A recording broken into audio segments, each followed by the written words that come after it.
I don't know. I'm not a good scientist or a scientist at all. But I did have a microscope at one point.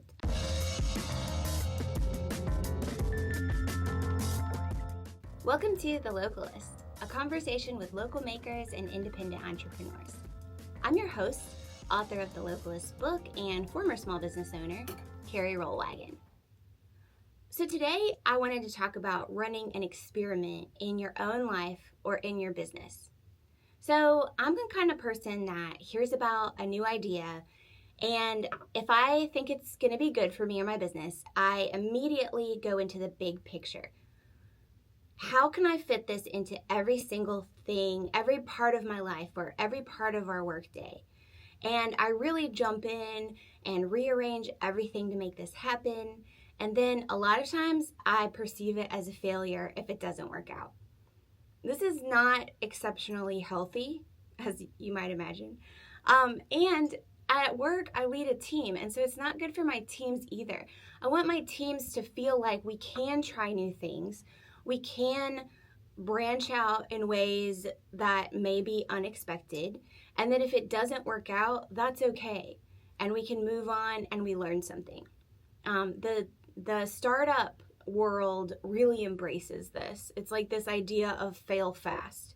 Instead of planning out everything for months and months in advance, getting everything organized, and then launching something only to find out it's actually not what your customers wanted, or in your own life, it's like not, I guess this is a startup analogy, but like it could be in your life, it could be in your business, but to find out that that's actually not going to work is a waste of a lot of time and resources.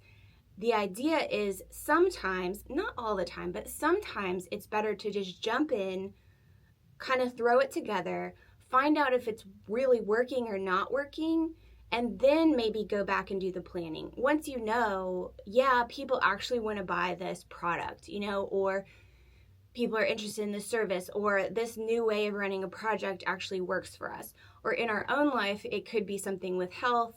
It could be something like you want to read more. There are a million things that you may want to incorporate in your life.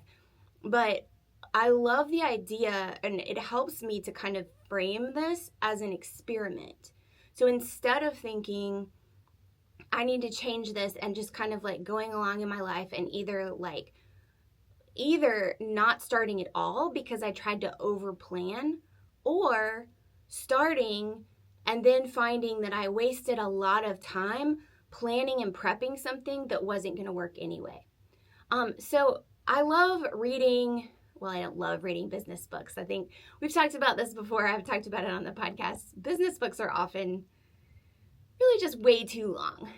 Like they have about 50 pages of good content and then 150 more pages that they had to do to call it a book. Anyway, but I do read a lot of business books. I do find them valuable still, if a little bit fluffy. I like to listen to business podcasts and all that kind of stuff, but I also love to bring in other things from my own reading or my discovery or conversations or whatever. And I think it's cool how a lot of times they apply to business. And in this case, I was reading a book.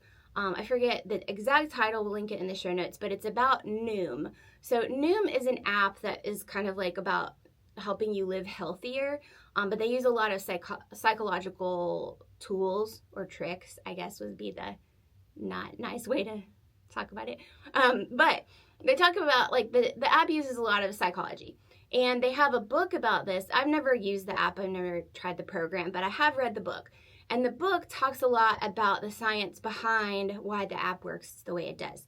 It's not a business book, but I still had ideas for my business and my life, not just that included like diet and exercise, which is kind of what the book is about. First of all, there's also a chapter in the beginning of the book that is about starting, like how the co-founders of Noom actually started Noom. And that's an interesting business story in and of itself. And I actually listened to it on audio. I'll link a good audio resource in the show notes too. And one of the founders reads the introduction and the story of starting the business, and he's like really charming and fun to listen to. So, okay, this is actually not a promo for that book. they're not paying me. Probably, that's obvious. So let's move on. But there's an idea in the book to say when you are trying to change like something about your diet or exercise, think of it as an experiment. I think that the example they're talking about is intermittent fasting. So they're saying if you want to incorporate intermittent fasting, a lot of people overthink it. They try to think like, when is my window going to be? Am I going to ever be able to do this every single time?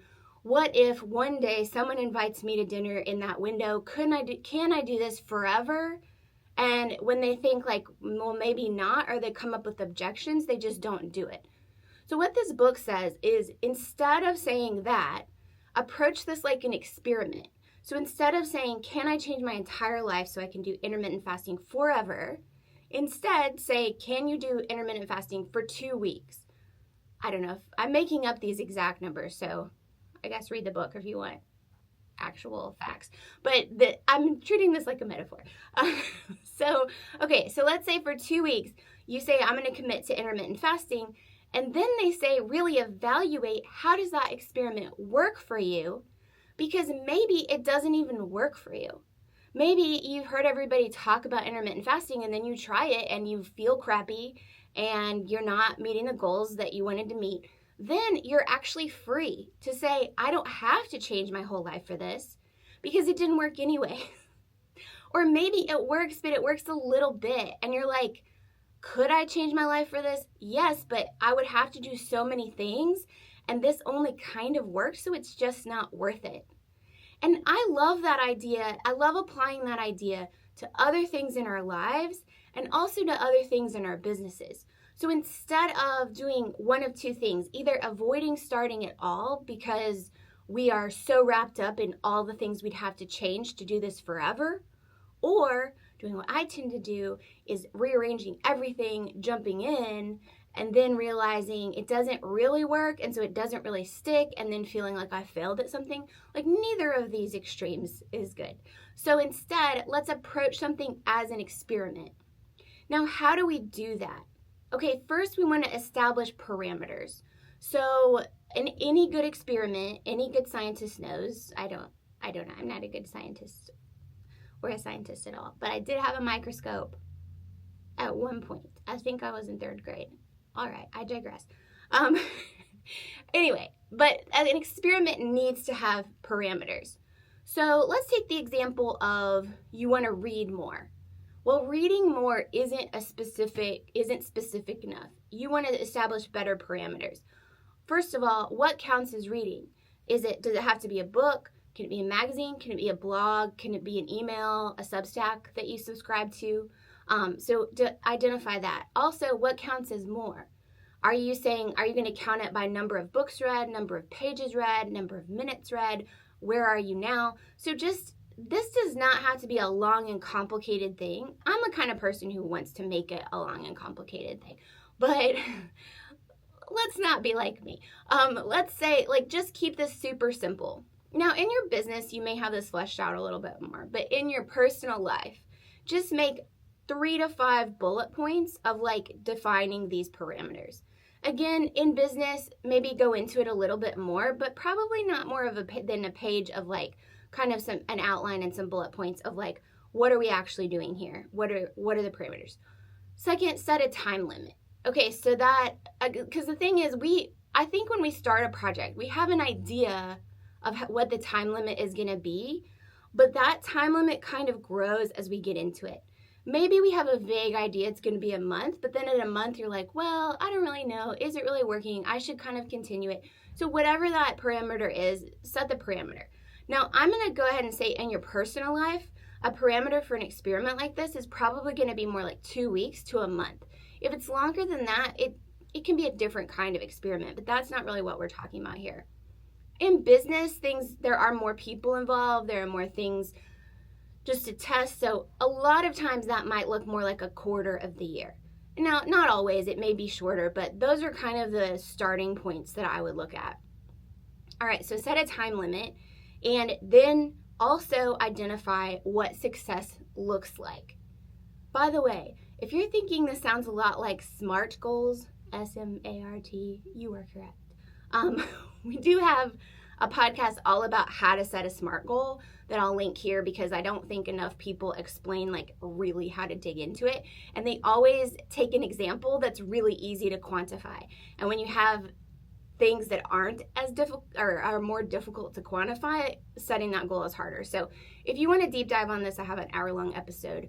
You can either search SMART Goals Localist, or I'll link it in the show notes. Anyway, what we're really getting at here is define what success looks like. So if you're doing a health goal, are you trying to get more energy? What actually is more energy? How would you define that? Like, you don't feel like you're falling asleep in the mornings. Are you trying to say like, I want to be more alert in the afternoon?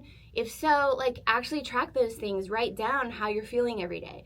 It could just be like a smiley face or a sad face. It doesn't have to be complicated. Also in business, this is really important in business because you're also working with an entire team who you're asking to come alongside you in this. So we need to know, is this working? Is this not? What metrics are we even going for? Again, this doesn't have to be super complicated. You don't need to have an entire spreadsheet and be tracking a million things. This is like a fail fast model, like, and yes, hopefully we don't fail. But the idea is like, we're going to try fast. So we're just like, what are the most important things? And also, what are the easiest things to track? If you can find the sweet spot of those two things, you probably are going to be doing well. And then, okay, so you've set all these things. This is a measurable goal. It's a time-bound goal.